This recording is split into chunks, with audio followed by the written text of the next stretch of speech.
Hey guys, Ron for FunctionBuilt-Aquatics. The wild betta fish from Indonesia finally arrived. They departed Jakarta on January 14th, arrived into the US on January 15th, and today is, I believe, the 30th, so today's January 30th, and I'm finally getting them in my possession. You guys are going to go through the process of me opening up the box. I have no idea whether or not they all made it through transit, so let's not waste any more time and see what happened.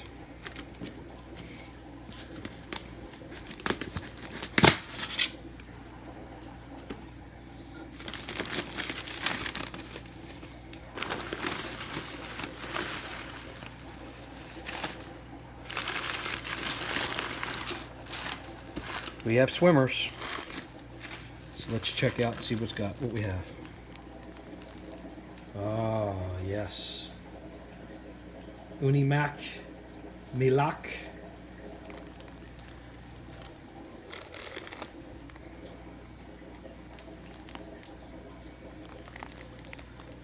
Betta petote female. They look good. Water's a little cold. A little cold.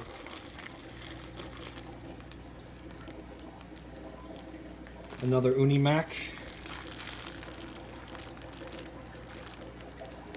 This is another one of the Unimac subspecies.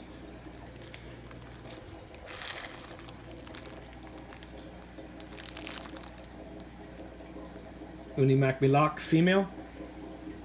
They look great. Let's keep going. This bag's a little crappy. Water's a little crappy in this one, but he looks like he's in there doing fine. Now we have a DOA.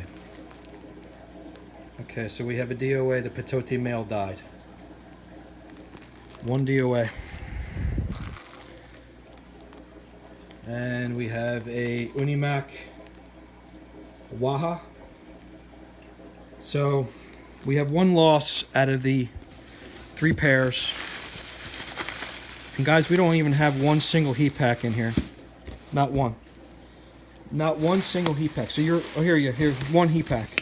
One single heat pack for all these fish shipped from Denver, Colorado to New Jersey. One DOA right there. All right, I'm going to start the acclimation process, get these guys out of this cold water, and I will take a video of them inside the actual system. I guess I'm lucky that we only lost 1 out of the 6 fish, and we'll start the process. If you ever had any questions on what's involved and why it's so expensive to import wild betta fish direct from the source, I'm showing you live and in color what we go through. Water in the bag was 62 degrees Fahrenheit. No wonder why the fish died. There was only one heat pack packed in this entire box. That's just absolutely ridiculous. All they had to do is tell me that they needed more. I would have paid. That's absolutely unacceptable. Unacceptable.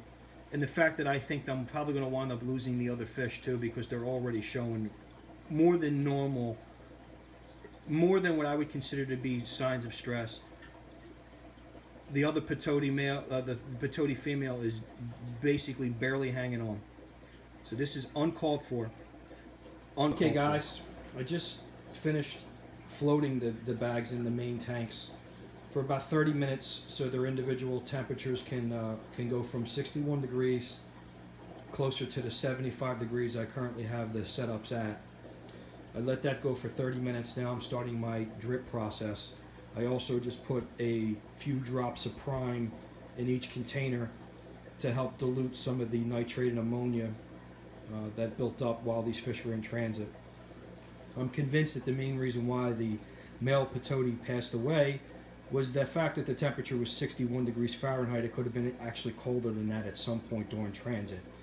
The petote were packed on the top of the container, which was the furthest from the heat pack that was taped to the bottom of the container. And there's no way possible that the fish would be able to maintain temperature with just one heat pack in a box that size. So with that being said, like I mentioned prior, that's just absolutely unexcusable. But I'm not going to get into that now. The only thing I'm concerned about is the well-being of the fish, and I'm starting that by slowly acclimating them. I'm going to shut the lights off on the system, and we're going to leave these guys alone for the next day until they start showing some normal signs and less stress. Currently, the fish are in pretty good physical appearance, so the collector did a fantastic job of sending me good quality fish. They're not emaciated. They don't have any signs of parasites or fungal infections, anything in that nature. It's just poor handling on the shipper's part. So I'll shoot another video once the fish are in the system, but that video is probably going to be in the dark because I don't want them to be in complete light right now. So I'm going to shut the lights off and I'll come back to you when they're in the system. Thanks. FunctionBuilt-Aquatics. Okay guys, the end result, the fish are all in the tank. Actually, the tanks that they were designated to be set up in. And I'm just going to play the waiting game and hope that all 5 pull through and make it through the evening. We'll see what happens. The Patoti female was a little shaky, and the 2 unimaculata looked a little shaky also. So we'll see what happens. I spoke to the collector. The collector is extremely responsive, did his job, and these fish would have come actually in fantastic shape. The poor Patoti male that passed away has really nice red coloration to him, even dead. And he's been dead in the bag for probably 2 days. The female is a little bit beat up. She's showing that red coloration that the particular subspecies of Patoti are known to show.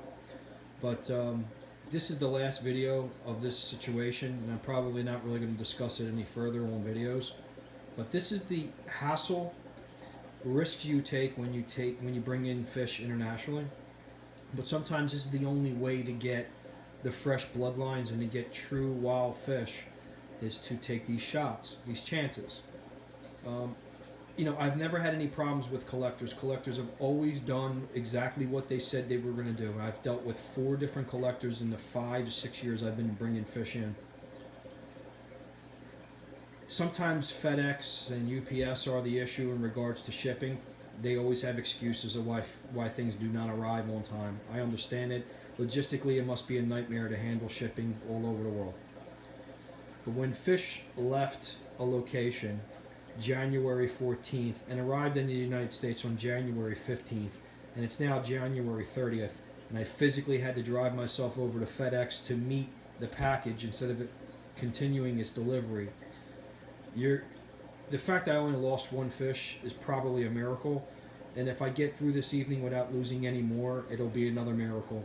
With that being said, you know, I'll do my best. You guys know me. I'll do my best to make sure that these fish have more than a fighting chance to do what they need to do and eventually spawn and be part of our video process and all the wild betta fish that we enjoy, work with, and breed.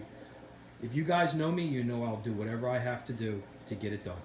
Thank you very much for hanging in there. This video is a little bit of a long one, but this is the process. Sometimes things that can go wrong when you deal with importing fish. Thanks, guys. Appreciate your support, watching, and hanging in there with us. FunctionBuilt-Aquatics. See ya.